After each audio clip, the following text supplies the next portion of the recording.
A baguette is a loaf of bread that is about a yard in length but only a few inches in diameter. The loaves usually go stale quickly because they are normally made with only flour, water, yeast, and salt, and very little amounts of dough improver.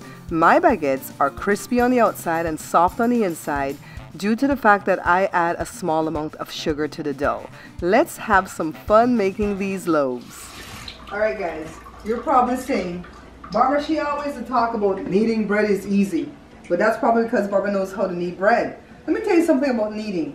You're not going to get better at it unless you do it. It's kind of like learning the piano, right? So let me get my ring off and show you what we have here. 5 cups of bread flour, but you can use all-purpose flour. It doesn't matter, right? This is 2 tablespoons of active dry yeast, 2 teaspoons of salt, and I'm using sea salt, and 2 tablespoons of sugar. That's it. 4 ingredients because I don't really count this warm water as an ingredient, all right? So this is how you do it. Very easy. Throw in everything. You're going to love this bread, guys. You're really going to love it. And then if you don't want to put your hand in the flour, you can grab, let's see, anything wooden like this. Wooden spoon, the handle of the spatula, and you can just do this. This replaces that dough hook thing that's on your stand mixer. So just start adding water. And for those of you that want to know a little bit more about me, I'm located in Southern California. And I'm originally from Belize, came here when I was 15. Now I'm 52. And just enjoy making cooking videos for you guys. See how I'm working this in? I know I'm going to need more water, but I'm just pouring what I have. It was a little bit less than 2 cups. I wasn't measuring just now from the faucet. But see, you don't have to get your hand in it if you don't want to. Let me grab some more warm water. I think this bread can be called vegan because there was no butter, no milk, right? Unless somebody's going to come at me and say the yeast was not vegan. I don't know. But you're going to love this bread because it's so simple to put together. It's the kind where you have to knead it now. Let it rise twice. I'm going to get my hand in it because I feel like it's getting too sticky. And that's part of the reason why I like to have my hand in it, because I need to know when to stop putting the liquid. Yeah, so if it's too sticky, what do? Add more flour.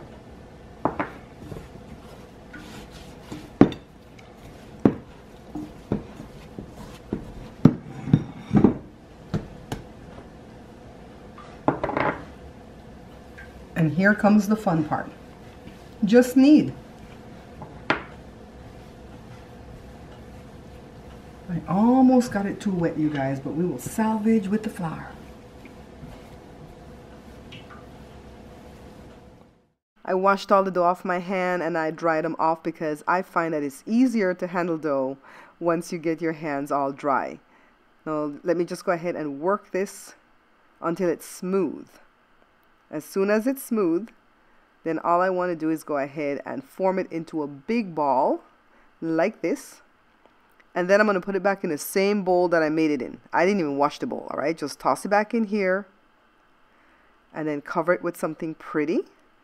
Every time I do that, I'm trying to honor my mother-in-law who made all these things for the show.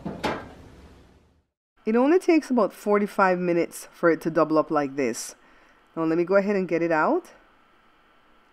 And then all I'm going to do is re-knead. Let me put some flour. Let me get my ring off.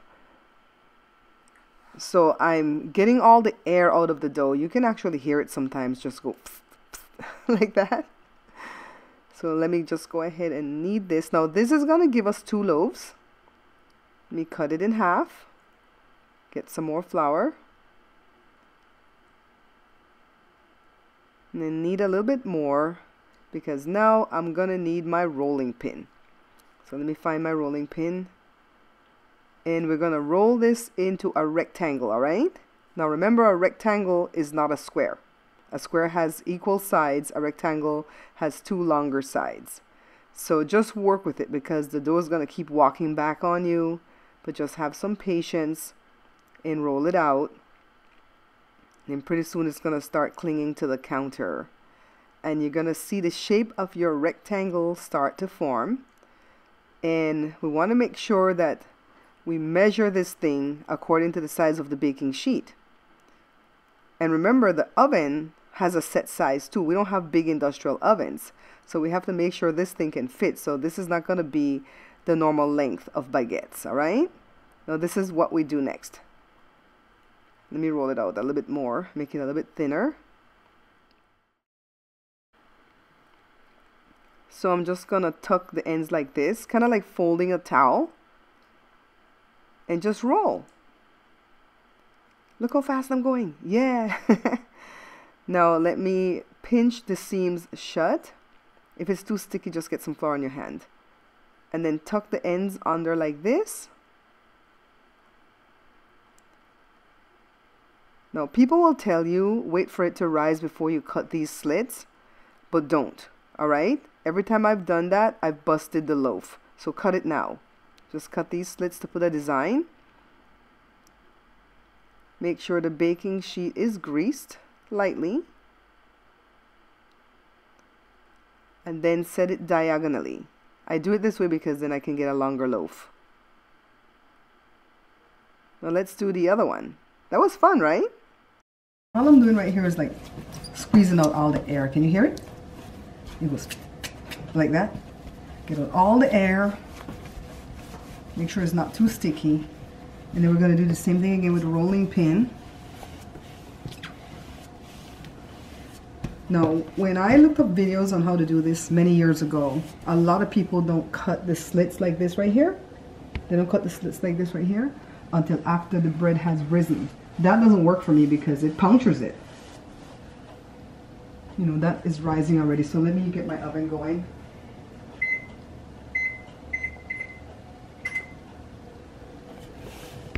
I've preheated oven to 400 degrees Fahrenheit, and all I'm doing is taking care of my second loaf, using my rolling pin to just make my perfect rectangle. Well, you know what, guys, it doesn't really have to be perfect. Just as long as it's a rectangle and you can get the dough thin. Always remember to check the length because you don't want to go longer than your baking sheet, all right? So I think this is pretty good right here. Let me just go ahead and tuck and roll. So I'm tucking it tight as I roll, all right? When I get to the end, all I have to do is seal the seams shut. Just pinch it shut. Tuck the ends under. And then don't forget to put our beautiful slits. This part's fun, by the way. And then put the bread or the loaf on a greased baking sheet. Cover it up for about 20 minutes. And then this is what we do. Add some water to a pan on the third shelf. If you don't have a third shelf, you're going to have to do it on your second shelf. And that creates a steam oven, which makes the outer shell of the bread really, really crispy and stiff. So let me get them in. And they don't cook for very long, all right? About 20 to 25 minutes. So if you get up early enough, you could make this for breakfast. See, I put it at 25 minutes. So let me check on the loaves to make sure that they are done. I stopped my timer just now. Oh, look at these, gorgeous. Let me get them out. And all I want to do is get them off the baking sheet. Well, I'm going to give this one a few more minutes to make it a little bit more brown while I get this one off the baking sheet, and then we get ready to cut and dive in. And the beautiful part about this, there's no back. Everybody always fight for the back of the bread when it's fresh, right? There's no back.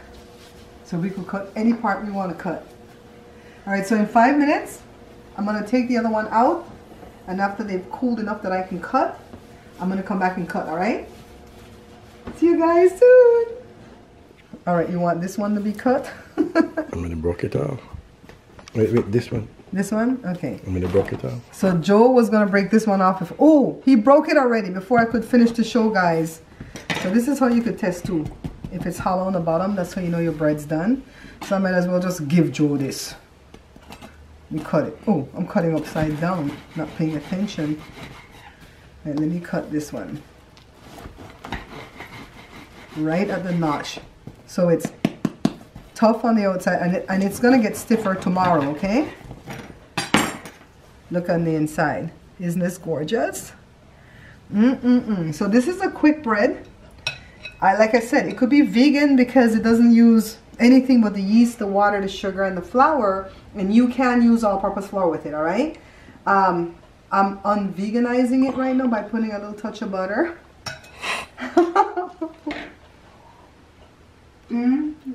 Oh Lord. If you get up early enough, you could do this for breakfast. If breakfast is at 8, get up at 6. Knead it up. 1 hour later, you're rekneading.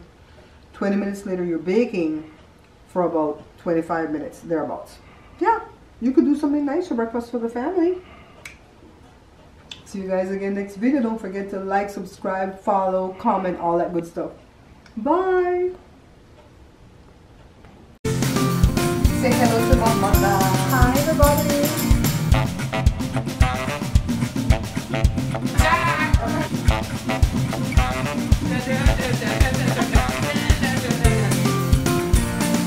Beans and rice, it looks like plantains.